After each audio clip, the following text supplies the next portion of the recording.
Nasa 8 hanggang 10 armadong miyembro ng MNLF Breakaway Group ang nakipagbakbakan sa tropa ng gobyerno sa Barangay Canelar sa Zamboanga City. Alamin natin ang detalye mula kay Michael Kahulaw ng PIA Zamboanga Peninsula.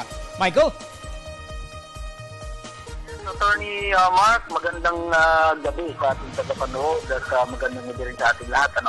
Tama ka nga, Attorney Mark, kanina, kinumpirma yan mismo ng ating alkalde, si Mayor Ben Timaco, na mayroong ng 8 hanggang 10 armadong mga kalalakihan at confirmed dito na MNLF pagbakbakan sa bandang Canelar o Barangay Canelar dito sa Zamboanga City.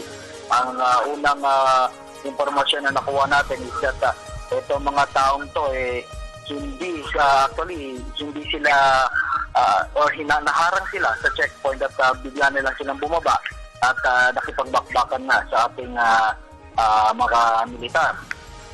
Unang balita rin o informasyon na nakuha natin may 2 tinamaan na MNLF at nadala nga ito sa Western Mindanao Medical Center. Yun, sinusubukan pa rin ng doktor na gawin ang lahat upang masiguro na buhay ang natamaang MNLF member. So, sa iba namang balita, Attorney Mark, kanina naka-attend tayo sa press briefing with Secretary Mar Rojas and DSWD Secretary Dinky Soliman sa City Hall.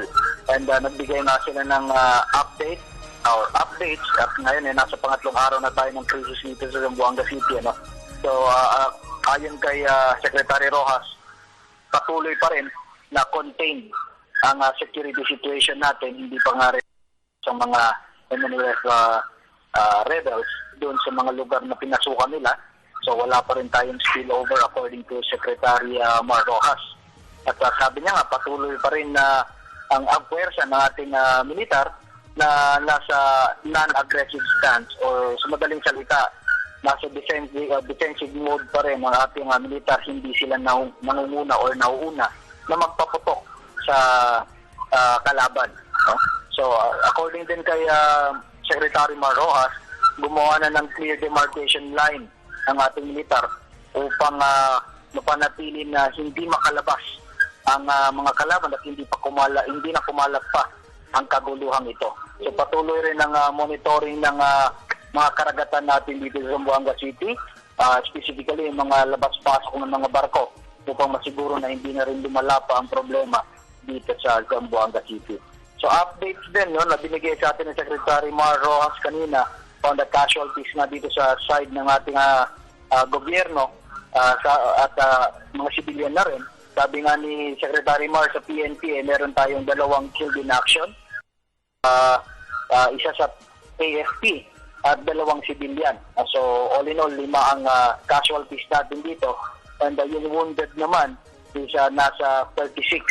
So 3 sa PNP, 12 sa AFP at 21 naman sa ating mga civilian.